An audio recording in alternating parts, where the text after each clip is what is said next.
Hi, in today's episode of Trust Your Monger, I speak to Izzie Ocampo, ACS CCP.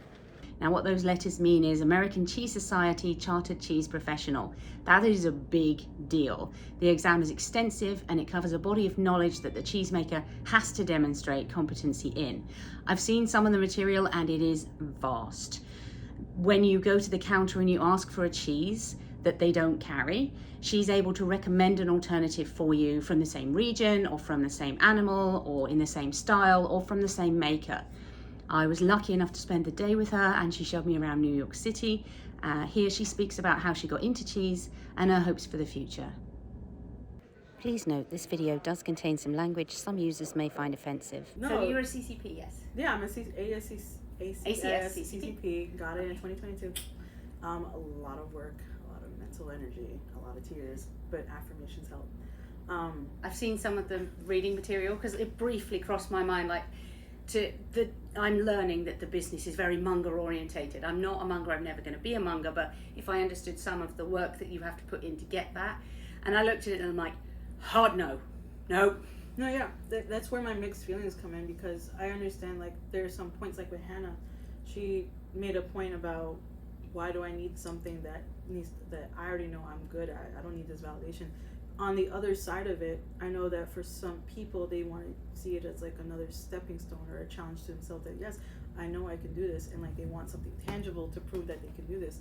And the other thing is, like, for folks like me, I'm like, I am a person of color, but my experience is not the same as someone who has like more darker features than me, like maybe a black person or like an Afro-Latina or just anyone just like darker skin than me.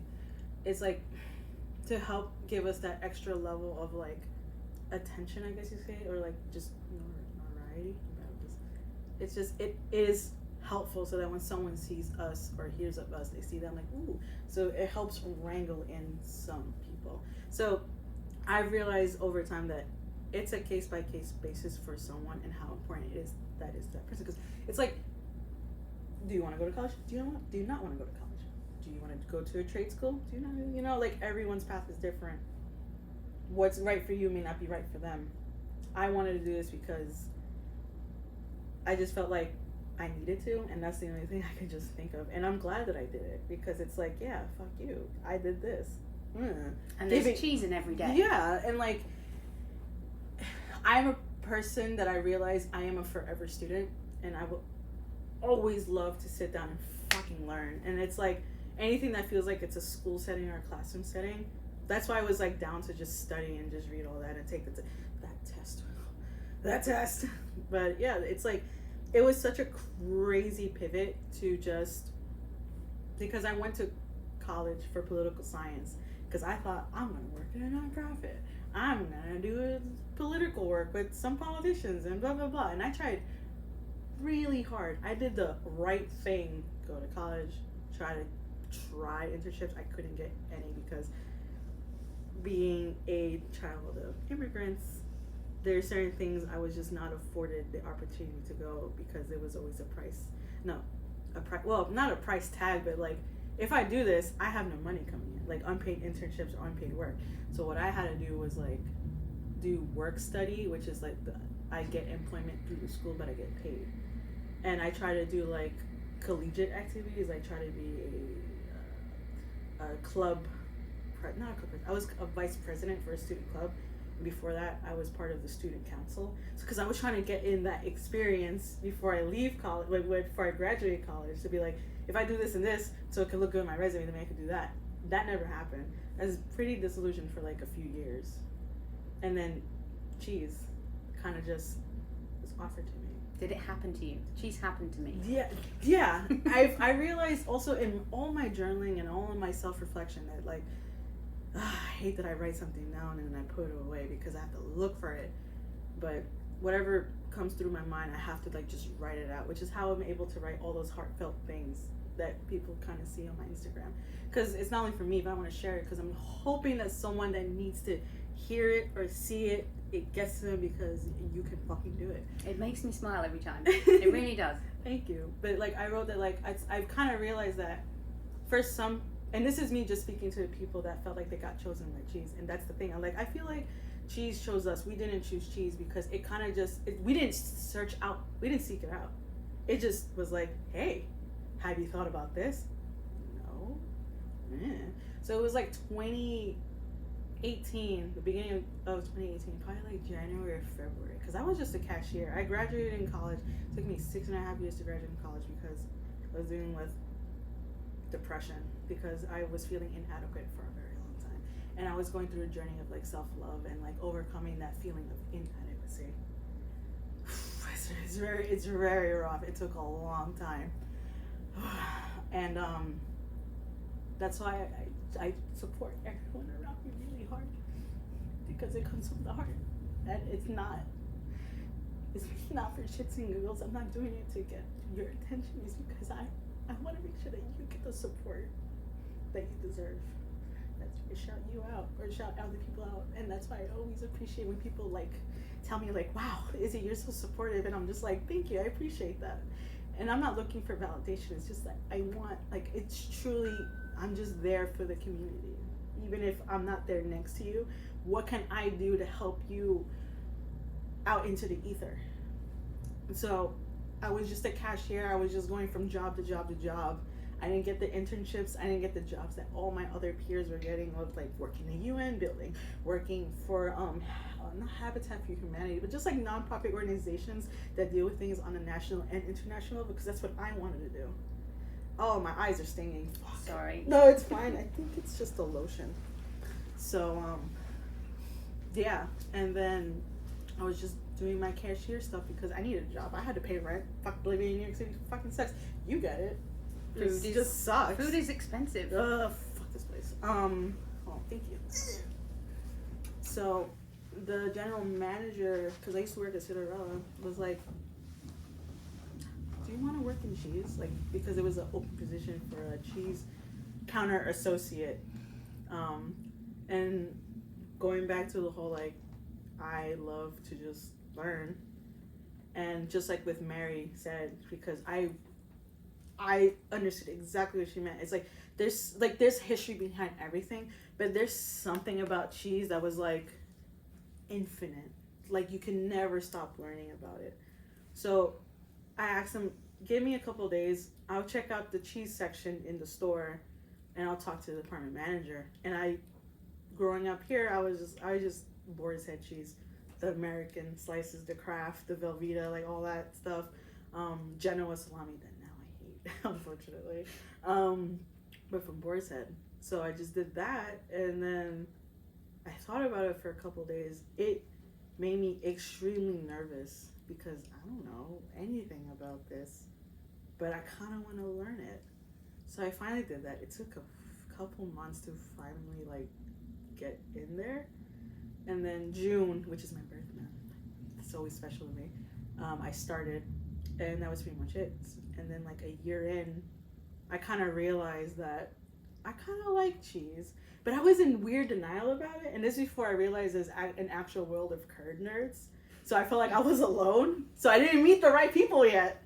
So I found us now. Yes, it only took a few years. So that happened. And then I was like, you know what? I kind of like cheese. And that's, again, it goes back to the self-reflection, because I was thinking deeply about something like it was 2020. It was like this November, December. I was working 2 jobs and in the process of leaving one. Finally left Cinderella, and I was at the Green Grape part-time. So I was like seriously thinking about, I haven't thought about my career aspirations when I was a student in John Jay for a while. And I really thought that, like, is it okay to myself to pivot what I thought I wanted to something that I never even thought of as a possibility? And then I went back to work, because I think I thought about this on my break, and I went back to work and I was at the register. At this point, I was like a barista, because before I devoted my life to cheese, I was trying to devote my life to coffee. I wanted to do what I did in cheese, like learn about the roasting of coffee, the beans, like the sourcing, like all that shit. But for some reason, it never just panned out. I took the hint universe, fine. Shoved me into cheese, because it was always, for some reason, much easier to get into contact with other professionals, other job postings way more than like getting hired at a coffee shop, because for some reason every barrier was always presented. It's like, oh, well, we kind of like you. Like, yeah. And it seemed like I thought something was heading somewhere. I mean, I'm going to be radio science. The biggest hint to me, the biggest hint? Not even the biggest hint. The biggest tell for me was like, I had an interview scheduled to work at Blue Bottle Coffee because they have multiple locations here in Manhattan. And this is around the time when like the virus, like the COVID-19 virus is like kind of picking up steam. We didn't know if there was going to be a shutdown. And the day I was supposed to have the interview, the shutdown happened. So you were saved for cheese. Yeah, I was like right then and there. But again, it took a lot of thinking to that moment to be like, I'm not saying the pandemic was caused because I needed to be shoved into cheese. I'm not saying that at all. I just find it very funny that a barista in training position that I really wanted didn't come to pass. So yeah. And then slowly when I started being more integrated at like the Green Grape, working with Amelia and like actually meeting people who gave a fuck about cheese, that only wanted me to grow within their ranks instead of investing in me as a monger. And for a time I thought I didn't want to be in cheese, but I was just slowly getting burnt out in that work environment because they wanted me to do more things that weren't related to what I actually wanted to do. So that's why I left. And it comes with the territory of like having to explain my family. How come you're not a police officer? How come you're not a lawyer? How come you're not an actor? Because again, like, I come from a family of immigrants. They have the idea of, the American dream. Have a nice home, have a great job, bring in a lot of money, build a family. I don't have kids. Leave me alone. And it's like, they see this and it's like, they don't understand it, as I realize. They don't get it, and they just want to know if it brings in money as much as what they wanted for me. And I said, no. But if I play my cards right, I could. But it's going to take time to how I'm going to do that. And I'm very willing to stay in this industry because it is something I genuinely enjoy, even if it wasn't what I thought about 10 years ago. And now I'm surrounded by a very loving community who I've made so many fucking friends and made more friends yesterday. And it's just that, like,